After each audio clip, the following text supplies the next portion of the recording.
Zelensky की वजह से पूरे नेटो में इस वक्त बहुत ज्यादा बेचैनी है। ज़ेलेंस्की ने एक तरह से पूरे नेटो को इस युद्ध में फंसा दिया है और यही वजह है कि बाइडेन को अब अपना सबसे बड़ा बमबाज यूरोप भेजना पड़ा। जाहिर है इसकी बड़ी वजह है क्योंकि पुतिन ने अपने परमाणु बम अब बेलारूस में भी तैनात कर दिए हैं।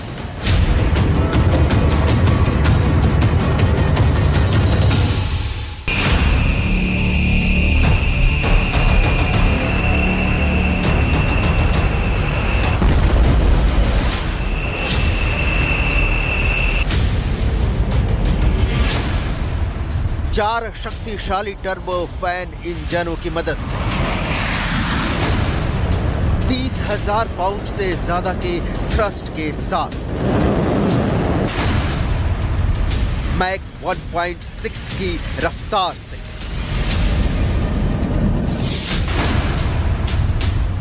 दुनिया के सबसे खतरनाक बम वर्षक में से एक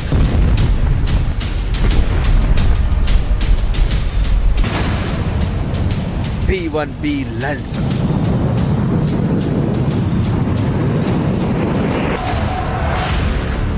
एयरबेस स्वीडन के लिए उड़ान भरता है। टेक्सास से स्वीडन के एयरबेस की दूरी है 8,000 किलोमीटर।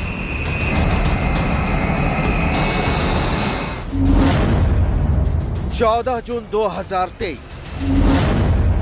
बेलारूस में रूस के न्यूक्लियर टैक्टिकल वेपन की खेप उतरती है। रूस के ये न्यूक्लियर वेपन पहली बार किसी विदेशी जमीन पर बेलारूस में उतरे हैं। यहां रूस की इस्कंदर मिसाइलें पहले से मौजूद हैं। मतलब पुतिन ने परमाणु युद्ध का सामान जुटा लिया है।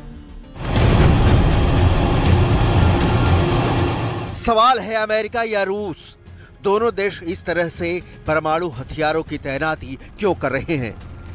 रूस यूक्रेनी युद्ध शांति से सुलझ जाए, इसकी जगह दुनिया को परमाणु आग में झोंकने की कोशिश क्यों हो रही है?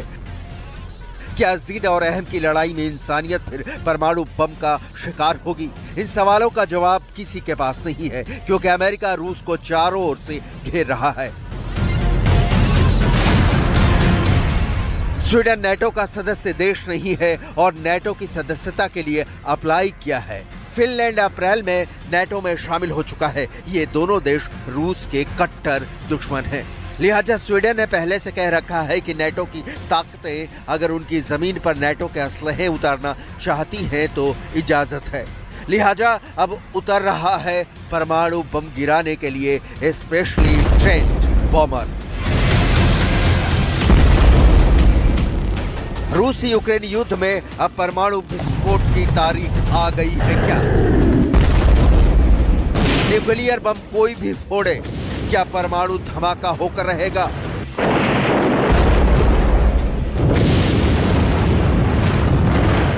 इतिहास की तारीख क्या 2023 साल के माथे पर एटम बम वॉर का कलंक टांग देगी? नहीं तो ये दो तस्वीरें क्या कहती हैं?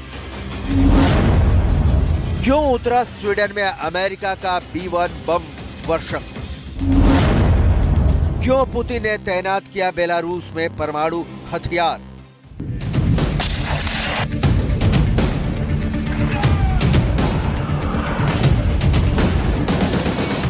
अमेरिका क्या चाहता है स्वीडन में B-1 बॉमर को तैनात करके?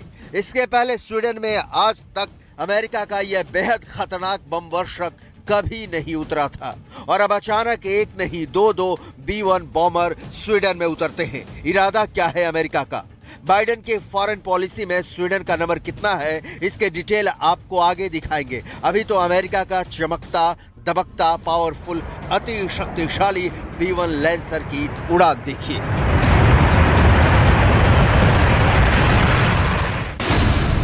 हवा में युद्ध का गूढ़ा भाग पलट देने का हुनर रखता है B-1 लैंसर। रफ्तार, मार, धार, टारगेट, तकनीक सब कमाल का है।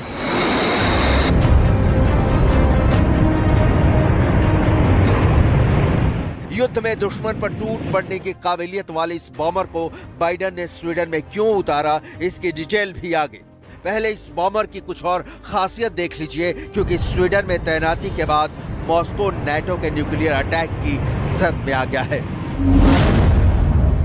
स्वीडन के स्टॉकहोम से रूस के मॉस्को की दूरी सिर्फ 1227 किलोमीटर है और B-1 बॉम्बर की स्पीड आवाज से करीब 1.5 गुना ज्यादा है।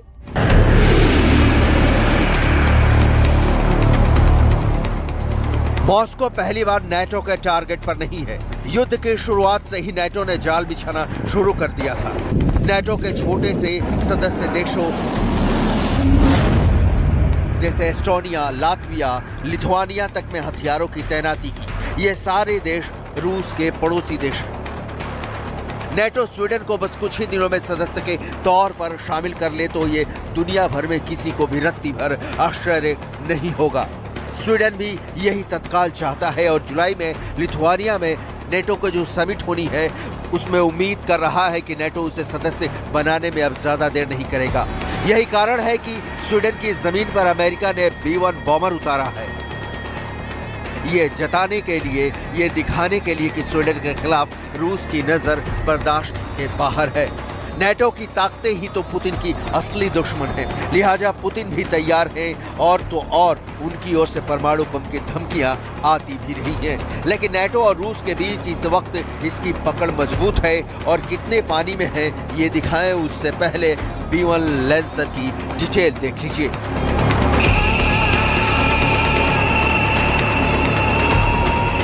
B-1B लैंसर बम वर्षक लंबी दूरी का विमान है। सामान्य भाषा में अमेरिकी सैनिक इसे बोन कहते हैं। अमेरिका के पास ऐसे 104 बम वर्षक हैं। इसे उड़ाने के लिए 4 क्रू लगते हैं, जिसमें एक एयरक्राफ्ट कमांडर, एक पायलट, एक ऑफेंसिव सिस्टम्स ऑफिसर और डिफेंसिव सिस्टम्स ऑफिसर शामिल हैं।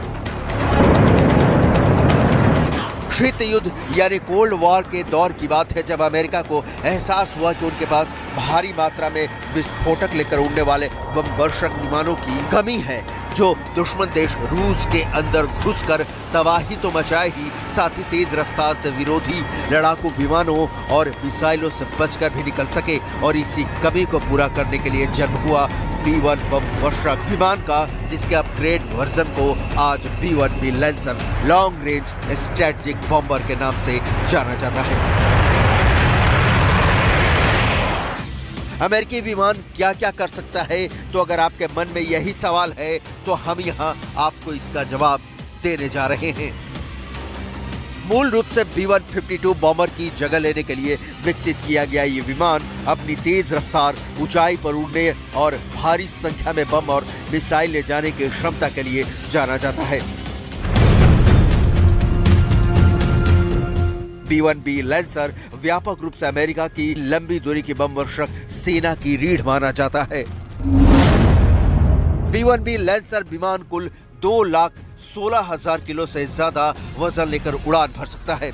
इसमें 46,000 किलो से ज्यादा वजन के बम और मिसाइलें हो सकते हैं। ये विमान 34,000 किलो वजन का विस्फोटक विमान के अंदर और 22,000 किलो से ज्यादा पंखों पर लगाकर उड़ सकता है। साथ ही 1,20,000 किलो ईंधन भी साथ लेकर उड़ान भरता है। इतना भारी भरकम होने के बावजूद सुपरसोनिक रफ्तार से उड़ने में सक्षम है। 30,000 फीट यानी 9,000 मीटर की ऊंचाई तक उड़ान भरता है और 4 लोगों का क्रू इसको ऑपरेट करता है।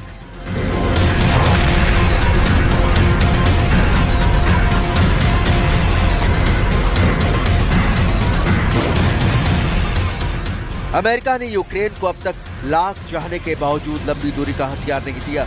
इसका कारण है अमेरिका रूस से अब भी डायरेक्ट वॉर से बचने की कोशिश करता दिखता है, लेकिन सिर्फ कागजी तौर पर।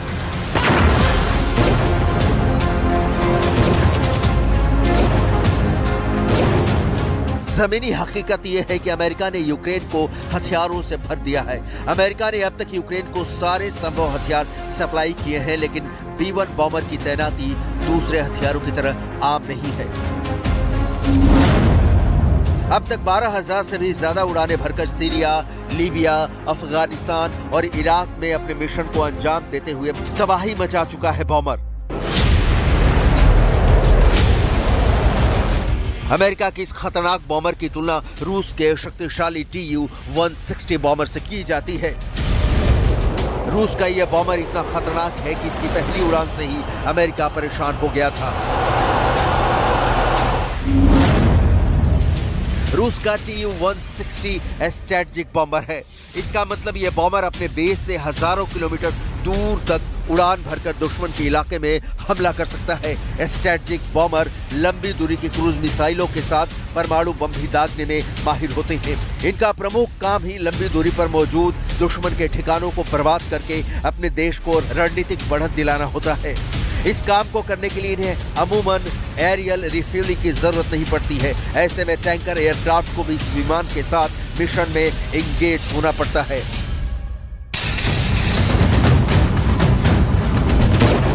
मतलब सीधा और साफ है कि अमेरिका और रूस के बीच भिड़ंत होती है तो कौन किस पर पहला वार करेगा ये बस क्लियर नहीं है, क्योंकि अमेरिका और रूस दोनों की न्यूक्लियर तैनाती बता रही है कि मामला बहुत गंभीर हो चुका है। टुपोलेव Tu-160 की टॉप स्पीड 2220 किलोमीटर प्रति घंटा है।